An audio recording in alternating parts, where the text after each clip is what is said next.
ہم مسلمان گھرانے میں پیدا ہوئے تو لہذا ہماری جو ہے وہ ہمارے اوپر کوئی قدغن نہیں ہونی چاہیے. تو عرض یہ ہے کہ سوشل ورک کا نام، یہ علمی کاموں کے اوپر تو اسلام ویسے ہی کوئی پابندی نہیں لگاتا. ٹھیک، قرآن جو ہے وہ تو ہمیں خود کائنات کے اندر غور و فکر کرنے کی دعوت دیتا ہے. چیزیں ایجاد ہوتی ہیں لوگوں کی منفعت کے لیے، لوگوں کے نفع کے لیے، کمفرٹس کے لیے. لوگوں کو نفع پہنچانا یہ دین کے بنیادی اصولوں میں سے ہے. ہمارے دین نے ہمیں فرمایا لوگوں میں بہترین وہ ہے جو لوگوں کو نفع دینے والا ہے. لہذا آپ نفع کے لیے آپ جناب ایئر کنڈیشن ایجاد کریں، آپ کاریں ایجاد کریں، آپ جہاز ایجاد کریں، آپ اس سے بھی آگے کوئی چیز ایجاد کر لیں، وہ آئے گی تو اسی کے اندر نا کہ لوگوں کو نفع پہنچایا. تو جو لوگوں کو نفع پہنچانے والا وہ بہترین آدمی ہے. لہذا علمی سائنسی چیزوں کے اوپر تو کوئی قدغن نہیں. اب رہا سوشل ورک کے اعتبار سے، جناب ہم سوشل ورک جیسے چاہیں کریں. تو عرض یہ ہے کہ سوشل ورک جیسے چاہیں کرے کا دائرہ ہے کیا؟ اگر تو اس سے یہ مراد ہے کہ مثال کے طور پہ فنڈ اکٹھا کرنے کے لیے ہم کو ناچ گانے کی محفل سجا لیں، جسے کنسرٹ کہا جاتا ہے، ٹھیک، ہم جناب وہاں پر کو مجرا کروا لیں جسے ڈانس کہا جاتا ہے. تو اگر ایسا کر کے فنڈ جمع کرنا ہے اور یہ کہا جا رہا ہے کہ نہیں ہم جیسے چاہیں کریں کے اندر یہ بھی داخل ہے، تو پھر اس سے تو ہم سوری کر سکتے ہیں، اس کی تو اجازت نہیں ہے. جو ہمارے دین کے احکام ہیں وہ اس کے اوپر لاگو ہوں گے اور اس سے منع ہی کیا جائے گا. باقی اس سے ہٹ کر ویسے جو ہزاروں جائز طریقے ہیں اس کے مطابق کریں. کون اسے منع کرتا ہے؟ کوئی منع نہیں کرتا. اچھا، پھر اس کے ساتھ یہ ہے کہ اس سوشل ورک پہ کوئی پابندی نہیں ہونی چاہیے. سوشل ورک عام طور پہ جو لوگ جو کرتے ہیں، ایک آرگنائزیشن ہوتی، ٹھیک، جس کے لیے لفظ استعمال ہوتا ہے NGOs، ٹھیک، NGO نان گورنمنٹ آرگنائزیشن. کیا NGOs کے اوپر دنیا میں پابندی لگتی ہے یا نہیں لگتی؟ جی بالکل لگتی. کیوں لگتی ہے؟ سوشل ورک کر رہے ہوتے ہیں وہ تو. یعنی یہی اگر بات کریں کہ سوشل ورک کرنے والا جیسے چاہے کرے، اس پہ کوئی پابندی اسلام کو نہیں لگانی چاہیے، تو پھر کسی گورنمنٹ کو بھی اس کے اوپر پابندی نہیں لگانی چاہیے، کسی حکومت کو اس کے اوپر پابندی نہیں لگانی چاہیے. لیکن حکومتیں کیوں پابندیاں لگا دیتی ہیں؟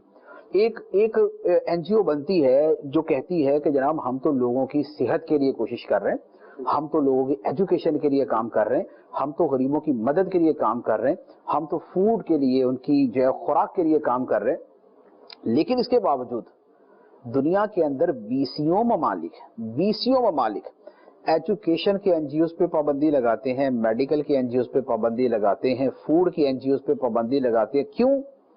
اس لیے کہ ان کو ان کے مقاصد پر شک ہوتا ہے اور وہ مقاصد ان حکومتوں کے مفادات کے خلاف ہوتے ہیں.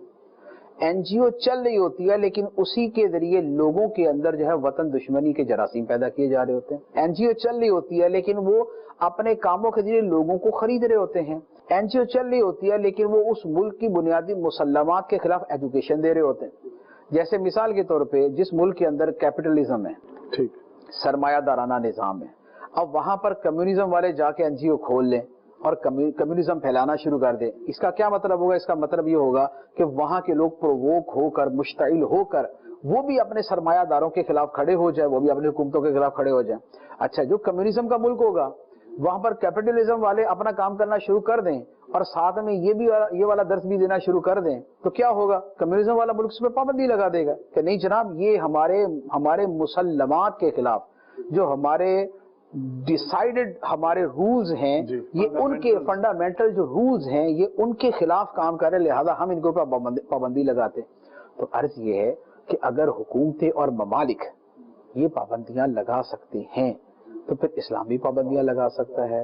اگر یہ بندے جنہوں نے کچھ نظام سوچا اور اسے صحیح سمجھا کہ یہ صحیح ہے اور اس کو مسلم مان کر اس کے برخلاف چلنے والی سوشل ورک کرنے والوں پہ پابندی لگا سکتے ہیں، تو پھر اسلامی ملک کے اندر مسلمہ اسلام کی تعلیمات کے خلاف کام کرنے والے سوشل ورک پر بھی پابندی لگائی جا سکتی ہے. اور اسلام بھی سوشل ورک کے اوپر اس طرح کی حدود و قیود لگا سکتا ہے کہ یوں کرنا ہے، یوں نہیں کرنا، اگر یہ کریں گے تو غلط ہوگا، وہ کریں گے تو درست ہوگا. تو لہٰذا یہ جو پابندیوں والا میٹر ہے نا، یہ تو سارا اسی کے اندر آ جاتا ہے. اب دوبارہ ایک بات میں اور عرض کروں گا، جیسے میں نے شروع میں عرض کیا کہ یہ جس کے جملے ہیں یہ کسی متعین فرد کے نہیں ہیں، یہ ایک طبقے کی ترجمانی ہے نا، کہ وہ اس طرح کہتے ہیں، سوچ رکھتے ہیں نا یہ کہ یار ہمارے کاموں کے اندر جو ہے نا یہ اسلام کو دخل نہیں دینا چاہیے. اس میں بھی یہاں پر میں ایک عرض کروں گا، وہ ایک اکثریت جو ہے نا وہ ڈائریکٹ یہ لفظ نہیں بولتی ہے، وہ کہتی مولوی دخل نہ دے ہمارے